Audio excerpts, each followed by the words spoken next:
Voici un brouteur qui a été piégé et transformé en savon par son propre marabout. Histoire vraie. L'affaire s'est passée en Côte d'Ivoire.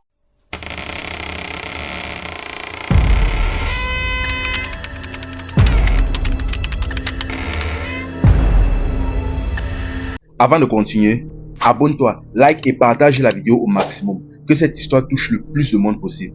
Le Dieu est gâté. Déjà, voici le jeune en question, le fameux brouteur. Ce qui se passe, c'est que le type en question faisait lui sa marmaille, son arnaque, son escroquerie sur les réseaux comme d'habitude. Et ça générait bien, ça lui rapportait bien. Sauf que bien évidemment, à un moment donné, ça a commencé un peu à cuire. Les gars ne lui faisaient plus confiance sur Internet. Et il a commencé à être sérieusement à court d'argent. Finalement, donc, ne voyant plus d'opportunités, il a décidé donc d'aller chercher du travail. Il est parti dans un petit salon de coiffure là. Il est entré en tant qu'apprenti. Pendant donc son apprentissage, un jour donc, lui donc et son patron, c'est-à-dire celui qui le formait, il reste comme ça au salon et il voit un groupe de personnes passer devant eux habillés en boubou blanc. En fait, c'était des tradis praticiens ou des sorciers, quelque chose comme ça. Ils passaient comme ça en boubou blanc. Le patron en question les a interceptés. Il s'est mis à genoux, il a dit pardon. Si vous êtes d'accord, vous venez vous prier pour ma boutique, pour que j'ai un peu plus de clients et je vous donne quelque chose. Les types en question ont accepté et ils sont entrés dans le salon du monsieur, ils ont fait quelques rituels.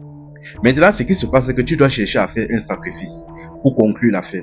Et ils sont partis. Mais le monsieur n'a pas compris ce que le mot sacrifice là voulait dire, qu'est-ce qu'il devait sacrifier et comment ça devait se passer. Par chance donc, il a appelé, il avait un de ses clients là qui était, c'est-à-dire praticien aussi. Il a appelé pour lui demander de quoi il s'agissait. Son type a dit que non, ce n'est rien. Tu dois juste prendre et sacrifier un poulet, le poisson, des trucs comme ça et faire comme ci, faire comme ça. Maintenant, pendant qu'il expliquait donc, son apprenti, donc c'est-à-dire le brouteur en question à côté, a suivi l'affaire, il a réfléchi, il s'est rappelé que s'il est même ici là depuis, c'est parce que son affaire de broutage ne marchait plus bien. Vu que le type s'y est sorcier, peut-être que il peut lui faire un lavage ou quelque chose comme ça. Ça remonte sa chance et les gens recommencent à lui faire confiance. Il a donc pris le numéro du sorcier en question. Le sorcier lui a dit que bon, pourquoi est-ce que depuis tu cherches à me voir? Il a dit au sorcier que franchement, comme tu me vois là, concrètement, je ne suis pas coiffeur. Mon vrai travail, c'est le broutage. Je suis un escroc. Mais ce qui se passe, c'est que j'escroquais les gens sur les réseaux et pendant un moment, ça donnait bien. Je me faisais beaucoup d'argent, mais à un moment donné là, ça a commencé un peu à cuire. Les gens ont arrêté de me faire confiance et j'ai fait une longue période sans avoir des entrées. Donc franchement, n'ayant plus le choix, je suis donc venu dans le salon-ci en tant qu'apprenti pour essayer d'avoir quelque chose. Donc, je ne sais pas, est-ce que tu pourrais m'aider, me faire un lavage ou me donner quelque chose qui va augmenter mes chances et faire en sorte que mes clients recommencent à me faire confiance? Grave erreur. Le marabout a dit, oui, il n'y a pas de problème. Je peux effectivement t'aider. Le marabout donc a sorti donc une bougie et un savon. Il a dit, tu vas allumer la bougie ici. Et pendant que la bougie ci est en train de se consumer, tu vas te laver avec le savon-ci. Tu vas faire comme ça chaque soir et ça va augmenter tes chances. Tes clients, ceux que tu arnaques vont recommencer à te faire confiance et tout va bien se passer. Il a remercié donc le sorcier, il a pris sa bougie de savon et il a remis une somme au sorcier, ils se sont laissés. Maintenant, sauf que le marabout en question l'avait trompé. Il a allumé donc la bougie et s'est lavé comme ça chaque soir jusqu'à la bougie même était déjà presque finie, mais pendant 2 mois, les gars ne lui faisaient toujours pas confiance. Il n'avait aucune entrée. Il est donc revenu donc voir le marabout, dit que c'est comment. Voilà déjà, j'ai utilisé la bougie comme tu m'as dit, le savon. Voilà la bougie qui est presque finie. Le savon même aussi est en train de finir. Mais depuis 2 mois, je n'ai pas eu un seul client. Finalement, c'est comment? Tu m'as seulement arnaqué.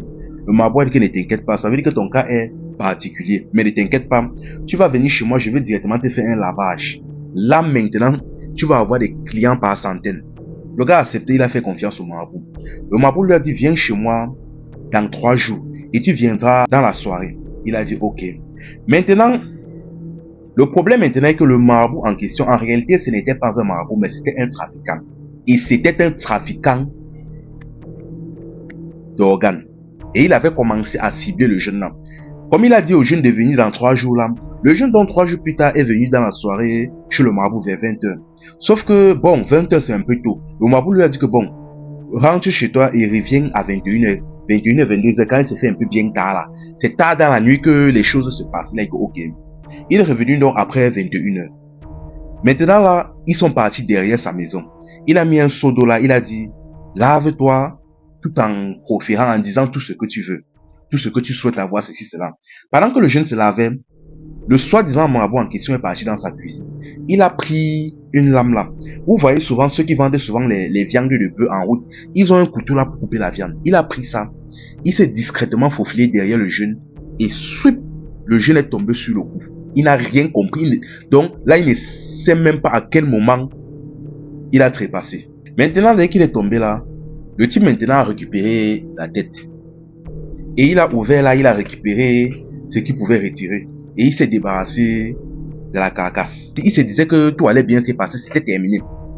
Maintenant, il est parti vendre la tête à quelqu'un.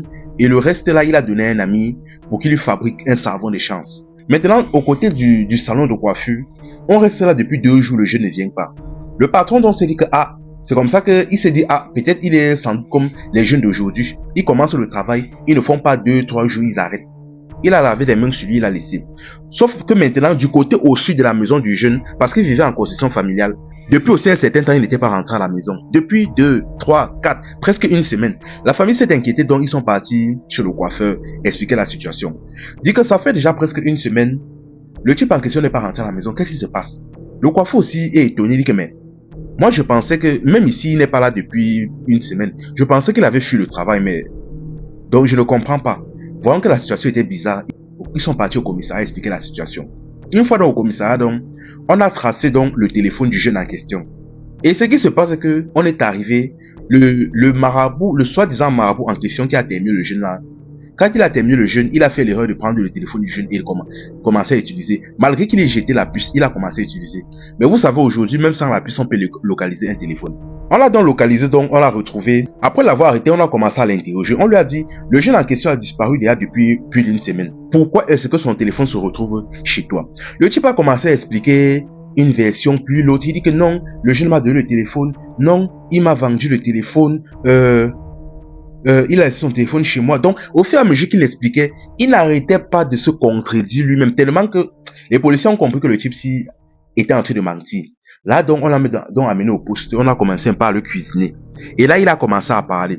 Il a expliqué, le jeune en question m'a expliqué qu'il est brouteur, qu'il voulait que je lui fasse un savon de chance ou un lavage pour pouvoir recommencer à escroquer les gens, ceci, cela.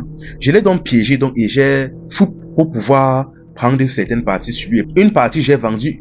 Une autre, j'ai donné à un de mes collègues sorciers pour qu'il me fasse un savon de chance. On dit que, ok. Et où est le fameux sorcier en question? Il a donc amené donc les policiers en question vers son collègue sorcier. Cette fois-ci, son collègue était un vrai sorcier. On a arrêté donc le collègue en question et le voici.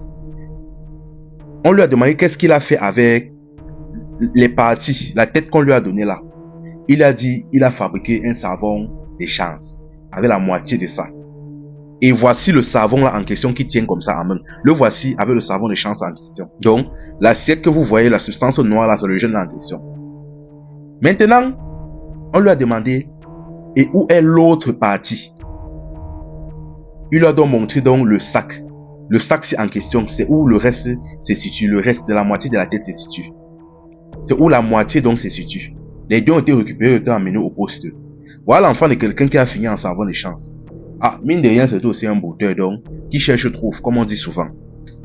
Franchement, la famille, soyons prudents. Menons une vie honnête. Menons une vie... je ne sais pas quoi dire. Franchement, l'affaire s'y me dépasse.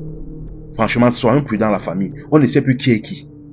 Enfin bref, c'est Dieu qui nous garde. C'est Dieu qui nous protège. Prions sans cesse la famille. C'était Info et Amusement. Ici, on s'informe et on s'amuse.